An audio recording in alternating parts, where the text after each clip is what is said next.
প্রথমে আমরা দেখি এক ধর্মীয় গোষ্ঠীর প্রধান একজন, যিনি অসুস্থ অনুসারীর শুকিয়ে যাওয়া পায়ে শুধু হাত রাখলেন, আর দেখতে দেখতে তার দুটো পা স্বাভাবিক হয়ে গেল। এই দৃশ্য দেখে বাকি অনুসারীরা তার প্রতি গভীর বিশ্বাস স্থাপন করল। এরপর লোকটি যখন হুইল চেয়ার থেকে উঠে দাঁড়াল, তখন আরও অনেকেই বিশ্বাস করতে লাগল যে ধর্মগুরু সত্যিই অলৌকিক ক্ষমতার অধিকারী। কিন্তু ঠিক সেই মুহূর্তে এক যুবক হঠাৎ করে সামনে ছুটে এল। ধর্মগুরু কিছু বুঝে ওঠার আগেই যুবকটি তার জ্যাকেট খুলে ফেলল। দেখা গেল সে একজন মারাত্মকভাবে অগ্নিদগ্ধ রোগী। ধর্মগুরু তার গায়ে হাত রাখতেই আবারও অলৌকিক ঘটনা ঘটল।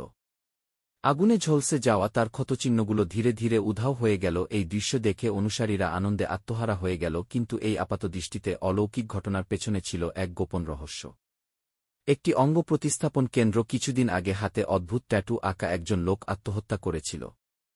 অঙ্গদানকারী হিসেবে তার সমস্ত অঙ্গপ্রত্যঙ্গ বের করে নেওয়া হল। এরপরই এক অদ্ভুত ঘটনা ঘটল। সবার চোখের সামনেই তার শরীর ছাই হয়ে গেল।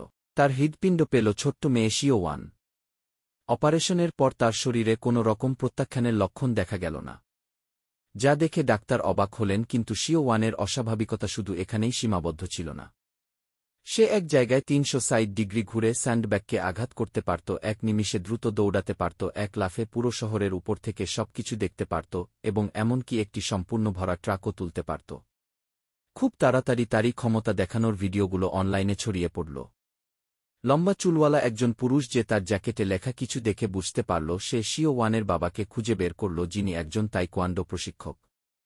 যখন শিও-ওয়ান আবার দ্রুত দৌড়ানোর মজা উপভোগ করার জন্য গোপনে ভিডিও করার চেষ্টা করছিল, তখন সেই লম্বা চুলওয়ালা লোকটি তার উপস্থিতি টের পেল।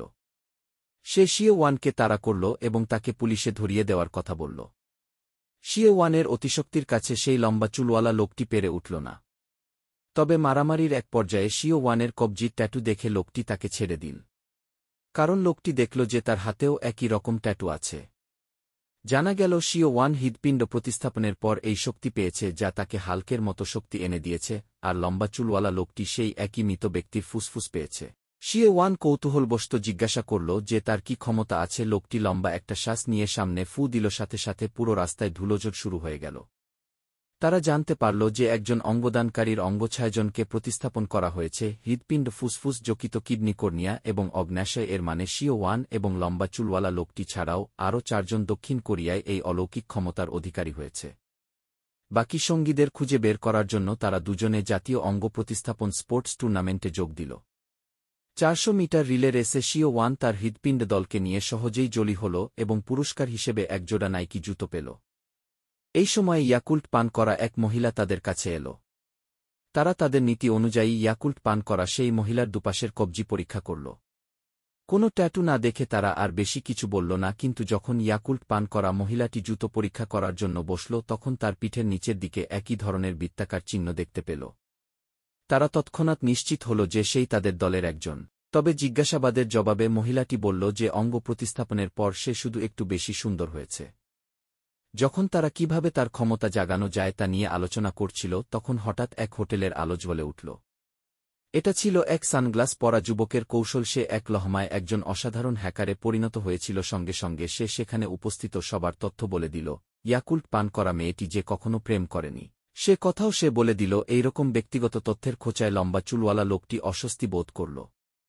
সানগ্লাস পরা লোকটি যখন তাকে একজন ব্যর্থ চিত্রনাট্যকার হিসেবে চিহ্নিত করল, তখন সে সোজা উঠে চলে গেল। এই প্রথমবার অতি ক্ষমতা সম্পন্ন দলটির মিলন ব্যর্থ হল। সানগ্লাস পরা লোকটির উদ্ধত স্বভাব তাকে বিপদে ফেলল। কিছুদিন পর বাকি ৩ জন তার কাছ থেকে একটা বিপদ সংকেত পেল। সে তার অতি ক্ষমতাকে ব্যবহার করে পরপর ১১টি জুয়া জিতে কোটিপতি হয়ে গেছিল, যা ক্যাসিনো মালিকের দৃষ্টি আকর্ষণ করেছিল। ক্যাসিনোর গুন্ডারা যখন তাকে ধরে নিয়ে এল, তখন মালিক তাকে জিজ্ঞাসা করল যে সে কিভাবে জুয়াতে প্রতারণা করেছিল। মালিক আরও বলল যে সে সানগ্লাস পরা ছেলেটিকে গ্যাংস্টারের হাতে তুলে দেবে। এই সংকটপূর্ণ মুহূর্তে অন্য ৩ জন সেখানে এসে পৌঁছাল। ইয়াকুল্ট পান করা মেয়েটি তার সঙ্গে আনা ইয়াকুল্ট দিয়ে পরিস্থিতি সামাল দেওয়ার বৃথা চেষ্টা করল, কিন্তু ক্যাসিনো মালিক এটিকে অপমান হিসেবে দেখল। পরিস্থিতি সামাল দেওয়ার জন্য শিবওয়ান লম্বা চুলওয়ালা লোকটিকে অনুরোধ করল সে যেন ক্যাসিনোর লোকদের ধুলো দিয়ে অন্ধ করে দেয়। এরপর শিবওয়ান একটি পানীয়র গাড়ি নিয়ে সবাইকে নিয়ে পালাতে শুরু করল, কিন্তু তার পুরো শক্তি ব্যবহার করেও সে ক্যাসিনো গুন্ডাদের থামাতে পারছিল না। এই সময়ে সানগ্লাস পরা যুবকটি তাদের জন্য রাস্তা পরিষ্কার করার জন্য সামনে এগিয়ে গেল। পানীয়র গাড়িটি দ্রুত গতিতে একটি বিশাল উপত্যকার দিকে যাচ্ছিল। যা দেখে শিওয়ান নিয়ন্ত্রণ রাখতে পারছিল না। তারা যখনই অন্য গাড়ির সাথে ধাক্কা খেতে যাচ্ছিল, তখনই সানগ্লাস পরা যুবকটি লাল বাতিকে সবুজ করে দিল। তখনই শিওয়ান 180 ডিগ্রি ঘুরে সাময়িকভাবে তাড়া করা গুন্ডাদের এড়িয়ে গেল। ঠিক সেই মুহূর্তে তার বাবার ফোন আসল। 1 সেকেন্ডের মধ্যে সে অন্যদের থেকে বিচ্ছিন্ন হয়ে গেল। ইয়াকুল্ট পান করা মহিলাটি যখন দেখল শিওয়ান দূরে চলে যাচ্ছে এবং গাড়ি উঁচু হতে নিচে পড়তে শুরু করেছে, তখন সে ব্রেক চাপল, কিন্তু টায়ার ফেটে গেল, যা তার অক্ষমতার প্রমাণ দিল।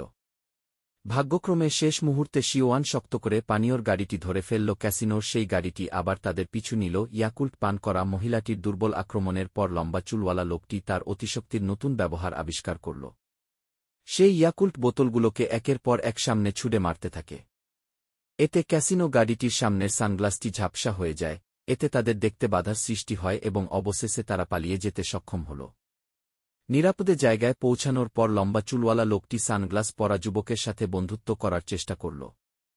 কিন্তু সে শুধু এই ভালো কাজকে উপেক্ষা করল না, বরং তার সব গোপনীয়তা সবার সামনে ফাঁস করে দিল। জানা গেল, লম্বা চুলওয়ালা লোকটি একসময় অন্যের চিত্রনাট্য চুরি করেছিল এবং এখন সে একজন অনলাইন ট্রোলার এবং কিবোর্ড যোদ্ধা। তার বৃদ্ধা মা একজন পরিচারিকা হিসেবে কাজ করেন। সানগ্লাস পরা যুবকটি তাকে বলল যে তার মতো বেঁচে থাকার চেয়ে মরে যাওয়াই ভালো। ইয়াকুল্ট পান করা মহিলাটি তাকে শান্ত করাতে গেলে সেও আহত হয়ে গেল। শুধু অতি ক্ষমতার উপর তৈরি হওয়া তাদের বন্ধুত্ব ভেঙে গেল এবং তারা চারজন বিচ্ছিন্ন হয়ে গেল। কিন্তু শিবওয়ান হাল ছাড়তে রাজি ছিল না। তার হৃৎপিণ্ড অপারেশনের পর সে দীর্ঘদিন হাসপাতালে একাকী ছিল। এত কষ্টের পর কিছু বন্ধু পেয়েও সে তাদের হারাতে চায়নি। শিবওয়ান আবার সবাইকে একত্রিত করল। সে বলল যে অতি ক্ষমতার সিনেমার সূত্র অনুযায়ী নিশ্চয়ই কোথাও একটা ভিলেন চরিত্র লুকিয়ে আছে। কিন্তু লম্বা চুলওয়ালা লোকটি বলল যে সেই তার ভিলেন।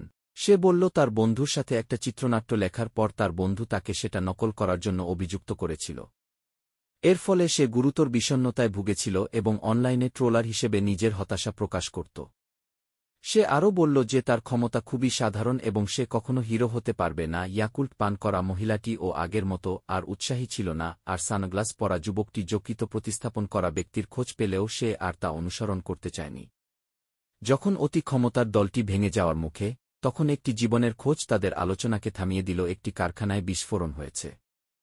মজার বিষয়, যকৃত প্রতিস্থাপনকারী ব্যক্তিটিও ছিল সেই কারখানার ম্যানেজার।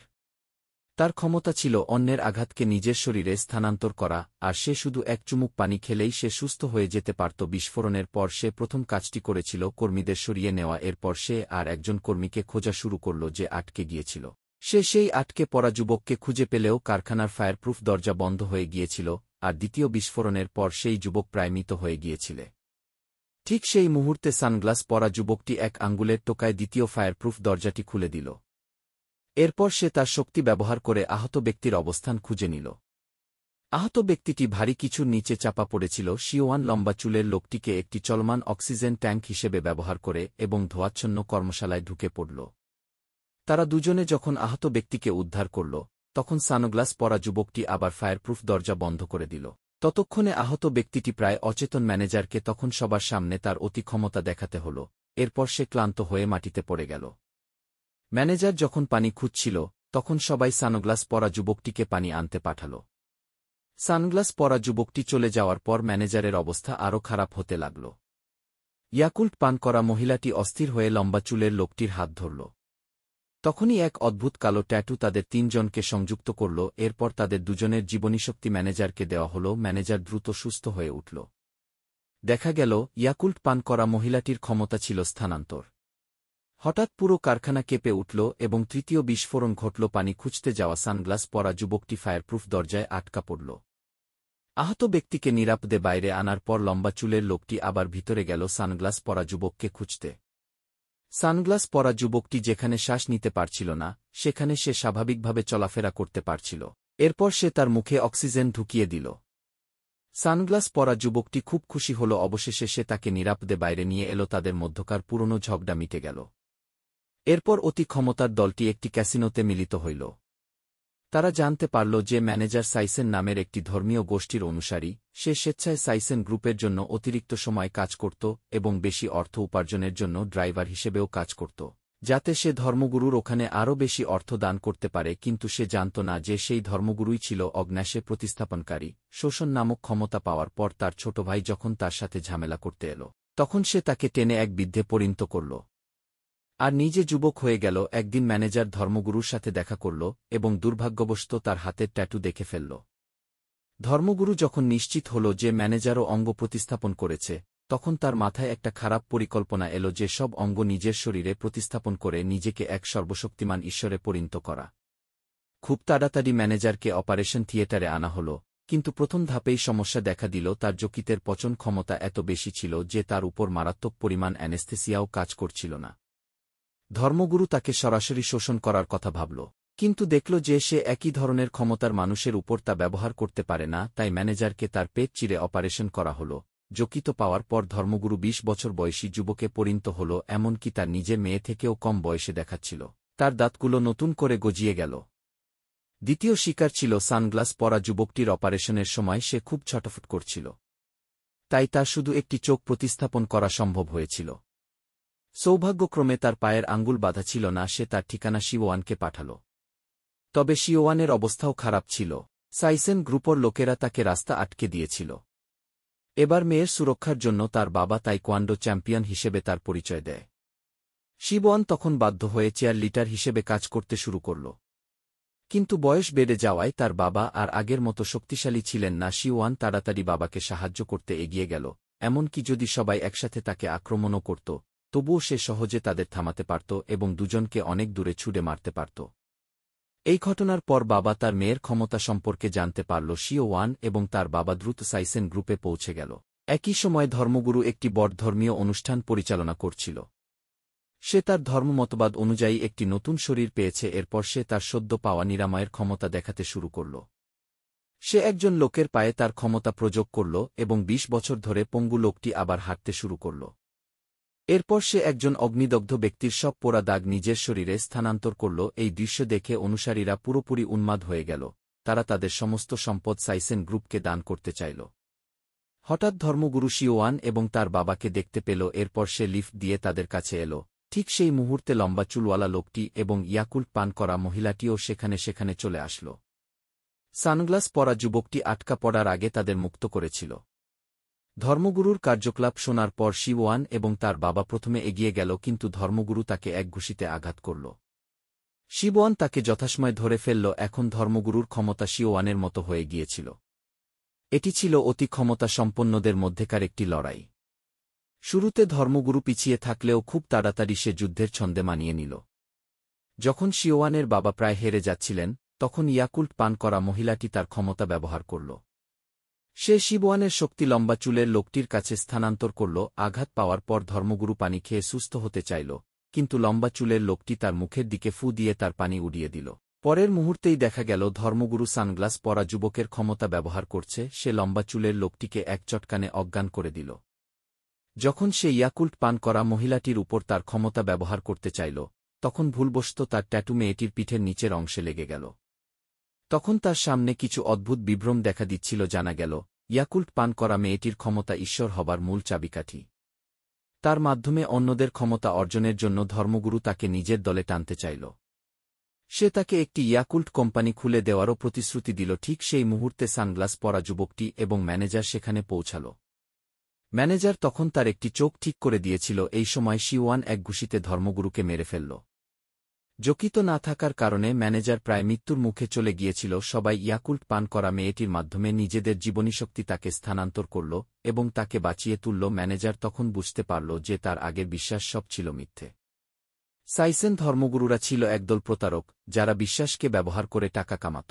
এই ঘটনার পর অতি ক্ষমতার দলটির 5 জন সদস্য একত্রিত হল। তারা একসাথে ধর্মগুরুর বিরুদ্ধে লড়াই করার সিদ্ধান্ত নিল। শিওয়ানের ইশারায় লম্বা চুলওয়ালা লোকটি তাকে সামনে ফু দিয়ে উড়িয়ে দিল, কিন্তু এতে ধর্মগুরুর কোনো ক্ষতি হল না। শিওয়ান তাকে আবার পিছনে ছুড়ে মারল। তবে দলগত শক্তির সুবিধা এখানে দেখা গেল। ম্যানেজার শিওয়ানের আঘাতকে নিজের শরীরে গ্রহণ করল। এরপর সানগ্লাস পরা যুবকটি আঙ্গুলের টোকায় অনেক পাথর তৈরি করল এবং ধর্মগুরুকে তার নিচে চাপা দিল।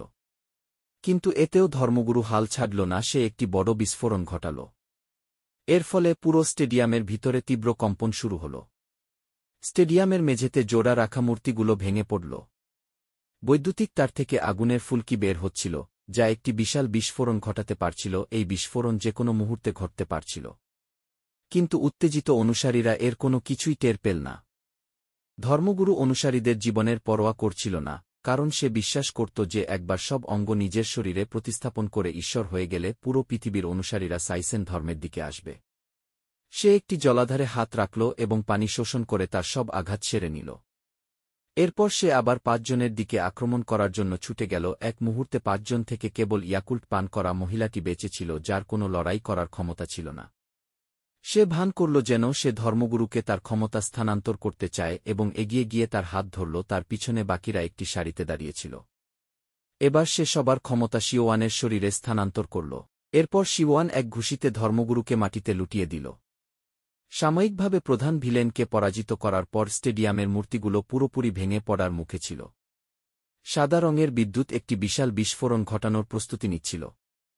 ম্যানেজার বলল যে স্টেডিয়ামের ভিতরে এই নিরীহ অনুসারীদের বাঁচানোর জন্য বিদ্যুৎ সংযোগ সম্পূর্ণরূপে বন্ধ করে দিতে হবে। বাকি 5 জন তাদের ক্ষমতা সানগ্লাস পরা যুবকের মধ্যে একত্রিত করল। সে তাদের হতাশ করেনি এবং সফলভাবে বিদ্যুৎ সংযোগ বিচ্ছিন্ন করল। উদ্ধার কাজ শেষ করার পর 5 জন আবার তাদের ক্ষমতা সমানভাবে ভাগ করে নিতে চাইল। কিন্তু হঠাৎ ধর্মগুরু আবার আবির্ভূত হল। সে ইয়াকুল্ট পান করা মহিলাটির মাধ্যমে সবার ক্ষমতা শোষণ করতে চাইল। সৌভাগ্যক্রমে শিওয়ানের বাবা সেখানে পৌঁছে গিয়ে ধর্মগুরুকে লাথি মেরে দূরে সরিয়ে দিল। ক্ষমতা শোষণ ব্যাহত হওয়ায় ধর্মগুরু আবার একটি বৃদ্ধে পরিণত হল। ভদ্র ম্যানেজার তার আঘাত সারিয়ে দিল। সানগ্লাস পরা যুবকটি তাকে লিফট দিয়ে স্টেডিয়ামের ভিতরে পাঠাল যাতে সে তার অনুসারীদের সামনে তার আসল পরিচয় ফাঁস করতে পারে। সাইসেন গ্রুপ থেকে বেরিয়ে আসার পর দলটি তাদের অতি ক্ষমতার দলের নাম রাখল হাফি।